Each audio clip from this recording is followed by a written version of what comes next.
All right, ladies and gentlemen, welcome back to the channel. We're talking about the Green Bay Packers. Now, guys, before we get into the draft, because the Packers killed it, by the way, here's their offense on paper. Jordan Love, Josh Jacobs, A.J. Dillon, new addition, MarShawn, Lloyd, Romeo Doubs, Christian Watson, Jaden Reed, Dontavian Wicks, Bo Melton, Tucker Kraft, and Luke Musgrave. If we see any type of improvement or, even just what the Packers did in the first half last season where Jordan Love threw for like 17 touchdowns, 1 interception. If we see even the slightest upgrade, which by the way, the Green Bay Packers last year, while we're on the topic, 3-6, right? They started 3-6. I remember sitting here on this couch that I'm looking at right now, watching these games, shaking my head, thinking, how on earth is this happening right now? This season might be a wash.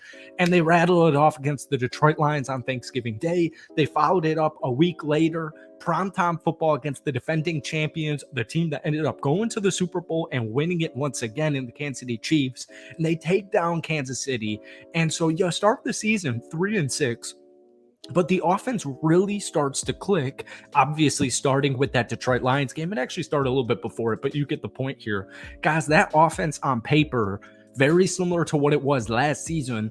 New addition, MarShawn Lloyd. We're going to talk about him in just a second. This could be closer to top 5 than top 10.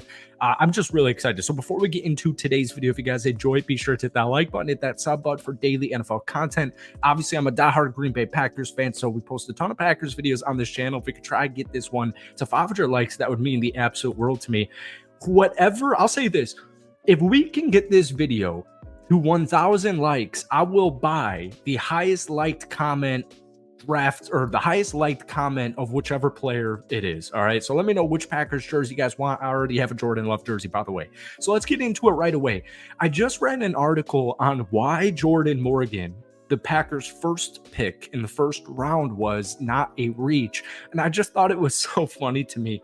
The Green Bay Packers have one job pretty much at this point in time. That's why you fired Joe Barry and you hired Jeff Hafley as your DC, and you spent most of your draft picks defensively. But you have one job and one job only offensively, and that's to protect your franchise QB, who's about to, rightfully so, get a bunch of freaking money here in Jordan Love. So here's my take. David Bakhtiari was such a beast for the Green Bay Packers in the Aaron Rodgers era, and he obviously hasn't been healthy for 3+ years, and he's also no longer a Green Bay Packer. The thing is, on the left tackle spot, Rasheed Walker, in my opinion, did a phenomenal job at that position when D-back got injured.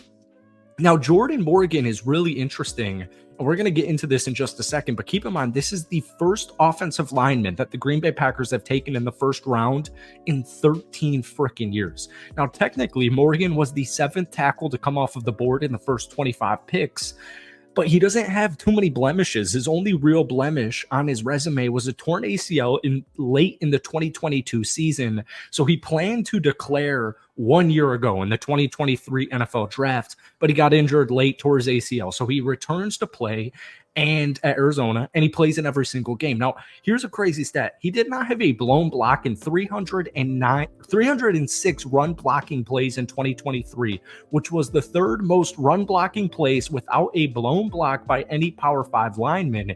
He also allowed just 2 sacks in 454 pass blocking plays last season. He moves very well. He's very versatile. I don't know if he's going to be a day one starter, but if he can beat out Rasheed Walker, you just found your long-term left tackle to replace David Bakhtiari. Now, we'll briefly touch on this guy as well because we talked about this in our first Packers draft video. Edgerrin Cooper, linebacker out of Texas A&M that they snagged in the 2nd round. We needed help at the linebacker spot because for some reason, my Packers fans in these comment sections saying you guys are on the edge about Quay Walker, I severely disagree. I think he's already a star, and I think he's a rising superstar, but I guess the verdict is still out there. So here's a great stats with Edgerrin Cooper. Opposing ball carriers averaged just 2.5 yards when Cooper made the tackle last season. And keep in mind, the Packers defense ranked 28th against the run in 2023. Now, during Matt LaFleur's 5 seasons as head coach, the Packers have allowed 4.7 yards per rush. That's by far the worst in the NFL. On the other hand, outside of the rush game, Cooper also had 8 sacks last season despite rushing the passer on only 23% of snaps. And here's another final great stat about Edgerrin Cooper. His 4.51 40-yard dash at the combine was tied for 5th among all front 7 defenders. Great move there, A+ in my opinion. We're not going to talk about Hopper, but we did in our last video. We'll keep talking about all these guys as the offseason progresses. We're going to move on to the third round because I want to talk about our new safeties. Bullard, obviously, once again, we talked about in our last video, but we'll keep these coming throughout the whole offseason.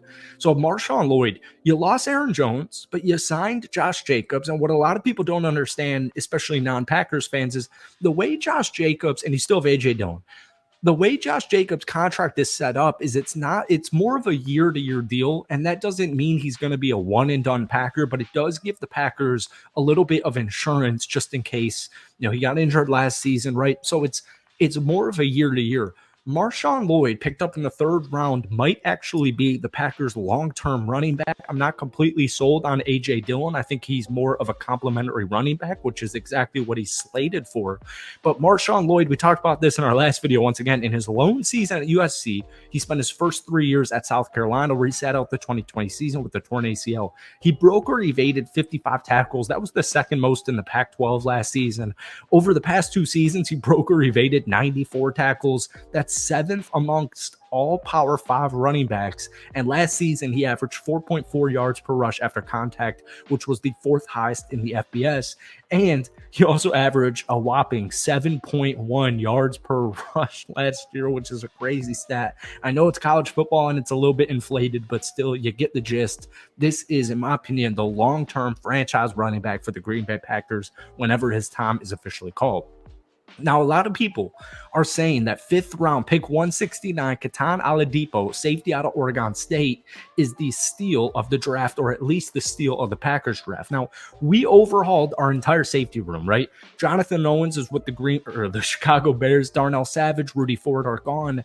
Now, they picked up Xavier McKinney. They also picked up Javon Bullard that we've talked about in our last video once again. But you got 3 rookies to fill out the depth chart. What we know about Jeff Hafley with the Xavier McKinney addition was huge. He loves safeties. He loves free safeties. He loves moving around his safeties. Kitan Oladapo was 35th.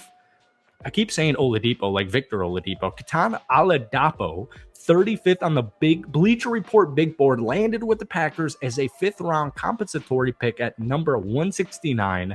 And he started his career as a freaking walk-on. He started his career as a walk-on. Back when I went to Southern Utah University, my roommate started his college career as a walk-on. Unfortunately, I never saw the playing field, but it's just so impressive. Anytime you see a walk-on, turn into a full-time starter, that's super impressive, and that's great to know.